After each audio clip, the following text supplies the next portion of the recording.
Lewis Hamilton ဒီနာမည်ကိုကြားလိုက်တာနဲ့ဘာတွေပြင်းမြင်ပါလဲအရှိန်အောင်မြင်မှုစံချိန်သစ်တွေဟုတ်ပါလားဒီနေ့မှာတော့မော်ဒိုကာအားကစားလောကရဲ့အထင်ရှားဆုံးပုဂ္ဂိုလ်တစ်ယောက်ဖြစ်တဲ့သူ့ရဲ့မယုံနိုင်စရာခရီးလမ်းကိုတစ်ချက်လုံးအနီးကလေ့လာကြည့်ကြရအောင်ကဲသူ့ရဲ့ချစ်တဲ့ခါနာမှုကိုဖော်ပြနေတဲ့ကိန်းကဏ္ဍတွေနဲ့လည်းရင်ဆုံးဆက်လိုက်ကြရအောင်နံပါတ်9တကဘာကိုပြောတာလဲဆိုတော့သူရခဲ့တဲ့ Formula 1ကမ္ဘာချန်ပီယံဆုအရေးအတွက်ပါဒီစံချိန်ကသူ့ကိုဒန်နိုင်တဲ့က Michael Schumacher လေးတောင်တန်းတူဖြစ်သွားစေခဲ့တာပေါ့နောက်တစ်ခုကဒရငါဒါကရိုးရိုးကနေတစ်ခုမဟုတ်ဘူးနော်သူပြိုင်ခွဲအနာရခဲ့တဲ့အချိန်အရေးအတွက်ပါအားကစားသမိုင်းတလျောက်မှာဘယ်ရင်မောင်းနဲ့မှတော့မတူဘူးအများဆုံးပဲတကယ်ကိုစဉ်းစားကြည့်လို့တော့မလွယ်တဲ့အရေးအတွက်ပါပြီးတော့ဆေးယာလီချင်းဒါက pole position လို့ခေါ်တဲ့ပြိုင်ပွဲတွေကိုရှေ့ဆုံးကနေစထွက်ခွင့်ရခဲ့တဲ့အချိန်အရေးအတွက်ပဲဆိုလိုတာကတော့မီးစိမ်းတာနဲ့ပြိုင်ပွဲအားလုံးကိုကြော်ပြီးအသာစီးရခဲ့တာကတခြားဘသူထက်မဆိုပိုများခဲ့တယ်ဆိုတဲ့အတိအပဲပဲပေါ့ဒါပေမဲ့လေဒီအမခန်ကင်းကနိုင်တွေကဇလန်ရဲ့အစပဲရှိပါသေးတယ်တကယ်တမ်းကျတော့လူတယောက်ကဒီလိုအောင်မြင်မှုမျိုးတွေအားလုံးကိုဘယ်လိုများရယူနိုင်ခဲ့တာလဲသူ့ရဲ့ခရီးကအခုမြင်နေရတဲ့ခန္ဓာမှုတွေနဲ့အများကြီးအလံဝေးတဲ့နေရာတစ်ခုကနေစခဲ့တာပါဟုတ်ပါတယ် Formula 1ရဲ့ဆွဲမပွဲအပြိုင်ကွင်းနဲ့အဝေးကြီးမှာ Hamilton ရဲ့ဇလန်ကိုပုံပေါ်ခဲ့တာတွေကတော့ဆွလို့အနစ်နာခံမှုတွေမရိမ့်မရိုင်နဲ့စိတ်ကွိုက်ဖြစ်မှုတွေပြီးတော့မယုံနိုင်စရာကောင်းလို့တဲ့ကိုယ့်ကိုယုံကြည်မှုတွေပါပဲဒါတမိသားစုလုံးရဲ့အားနဲ့မောင်းနေဟဲတဲ့အိမ်မက်တစ်ခုပေါ့အထူးသဖြင့်သူ့ရဲ့ father Anthony ကအဓိကကြောင်းထုံးနောက်ခံပဲ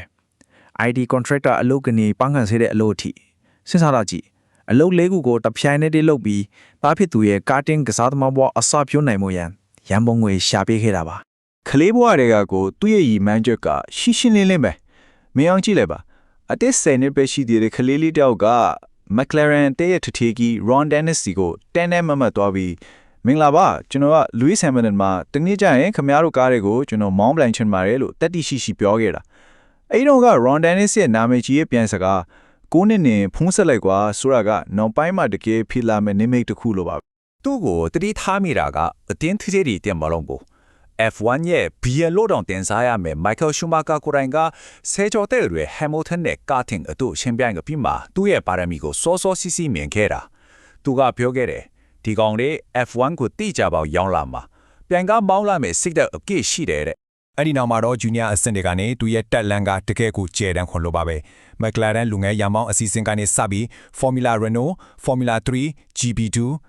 ပြိုင်ပွဲတိုင်းမှာသူကဝင်ပြိုင်တာမဟုတ်ဘူးလွှမ်းဖို့ချုပ်ကန်ခဲ့တာချန်ပီယံဆုတွေကိုတစ်ခုပြီးတစ်ခုစုခုရင်အကြီးမားဆုံးစင်မြင့်ကြီးပေါ်တက်လန်းဖို့သူအစင်သစ်ဖင်နေပြီဆိုတာကိုအားလုံးကိုတက်ဖေးပြလိုက်တာပဲဟုတ်ပြီအဲ့ဒီနောက်မှာတော့သူ Formula 1ကိုရောက်လာတဲ့ဆိုတာကတခါကိုအသာလေးခောက်ပြီးဝင်လာတာမျိုးမဟုတ်ဘူးတခါကိုကန်ဖွင့်ပြီးဝင်လာတာသူရဲ့ပထမဆုံးယာတီကားကိုပဲအားကစားလောကတစ်ခုလုံးအံ့ဩတုန်ကိုသွားစေခဲ့တယ် F1 မှာပထမဆုံးပြိုင်တဲ့လူမီရင်မောင်းဖက်လာတယ်ပွဲဥထက်ကလေးက9ပွဲဆက်တိုက်ပိုဒီယမ်တက်တယ်လူတစ်တယောက်အနေနဲ့4ပွဲလောက်အနိုင်ရခဲ့တယ်စဉ်းစားကြည့်သူသင်းဖော်ကအဲ့ဒီအချိန်ကနှစ်ကြိမ်ဆက်ချန်ပီယံဖြစ်နေတဲ့ Fernando Alonso အဲ့ဒီလူနဲ့ရင်မောင်းတိုင်းပဲချန်ပီယံဆုကိုတမှတ်တမ်းနဲ့လွဲခဲ့လားတကယ်ကိုမဖြစ်နိုင်တာကိုဖြစ်အောင်လုပ်ပြခဲ့တာပဲဒါမဲ့တော့ကြာကြီးမဆောင်ခဲ့ရပါဘူးနောက်တစ်နေ့ Championship မှာပဲသူ့ရဲ့ပထမဆုံးကမ္ဘာချန်ပီယံဆုကိုစုခုနိုင်ခဲ့တယ်အဲ့လိုစုခုခဲ့တဲ့ပုံစံကတကယ်ကိုရုပ်ရှင်ဇာတ်လမ်းတစ်ပုဒ်လိုပဲယာဒီရဲ့နောက်ဆုံးပြိုင်ပွဲနောက်ဆုံးပတ်နောက်ဆုံးအကွေ့မှာပြိုင်ဘက်ကိုကြော်ချက်ပြီးချန်ပီယံဖြစ်ခဲ့တာဒါပေမဲ့လေသူ့ရဲ့ကြီးမားဆုံးစိန်ခေါ်မှုကပြိုင်ဘက်အသင်းစီရမှုဟုတ်ခဲ့ဘူး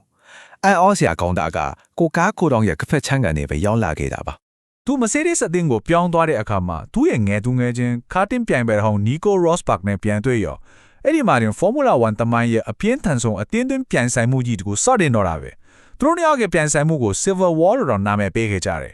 ဒီကိန်းကနန်းတွေကိုကြည့်တော့ Hamilton ကအသာစီးရခဲ့တယ်လို့ထင်ရတယ်ဒါပေမဲ့ဒီကနန်းတွေကဇလန်းအပြည့်စုံကိုမပြောပြနိုင်ဘူးသူတို့နှစ်ယောက်ရဲ့ပြိုင်ဆိုင်မှုက၄နှစ်လုံးတကက်ကိုအကျိန်နဲ့ရှိခဲ့တယ်ပြိုင်ခွင့်ပေါ်မှာကားချင်းတိုက်တာတွေအချင်းများတာတွေက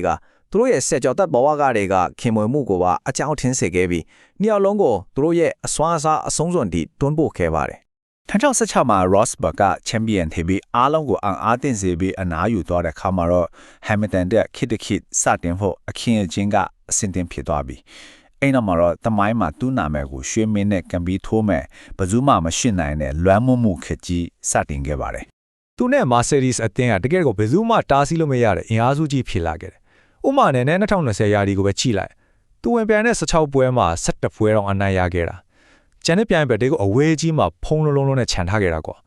2010ခုကနေ2020အထိ4နှစ်စက်တိုက်ချန်ပီယံဖြစ်ခဲ့ပြီးနောက်မှာတော့ဟိုအစမှပြောခဲ့တဲ့ Michael Schumacher ရဲ့ကမ္ဘာချန်ပီယံခုနှစ်ကြိမ်စံချိန်ကိုသူလိုက်မိသွားခဲ့ပါပြီ။အဲ့ဒီအချိန်မှာပဲသူဟာချန်ပီယံတယောက်ဆိုလာတဲ့အစင်ဆက်အကြီးကျယ်ဆုံးအားကစားသမားတွေတဲကတယောက်ဖြစ်အထိမပြုခံခဲ့ရပါတယ် ဒါပေမဲ့ Hamilton ရဲ့ဇလန်က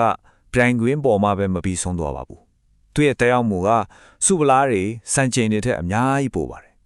သူဟာသူ့ရဲ့ကြော်ကြားမှုကိုအသုံးပြုပြီးအပြောင်းလဲတဲ့အားကောင်းတဲ့အတန်တန်ခစ်လာခဲ့ပါတယ် အားကစားလောကဆလာအငင်းပွားစရာတွေကိုရှောင်လေးရှိကြပေမဲ့သူကတော့ရှေ့ဆုံးကနေရက်တည်ခဲ့တယ်လူမျိုးရေးခွဲခြားမှုကိုစန့်ကျင်တဲ့ Black Lives Matter ကိုထောက်ခံတဲ့အနေနဲ့ပြိုင်ပွဲမစခင်ဒူးထောက်ခဲ့တယ်မော်တော်ကားအားကစားလောကမှာလူမျိုးစုံပေါင်းဝင်လာကို The Hamilton Commission ကိုတည်ထောင်ခဲ့တယ်ဒါတွေအားလုံးကသူ့ကိုတက်ကြွလှုပ်ရှားသူတယောက်အဖြစ်ပုံဖော်စေနေတာပါအဆုံးမှာတော့သူ့ရဲ့ဒီလိုဩဇာလွှမ်းမိုးမှုတွေကိုအမြင့်ဆုံးအဆင့်ကအနေအတိအပက်ကျူခဲ့ပါတယ်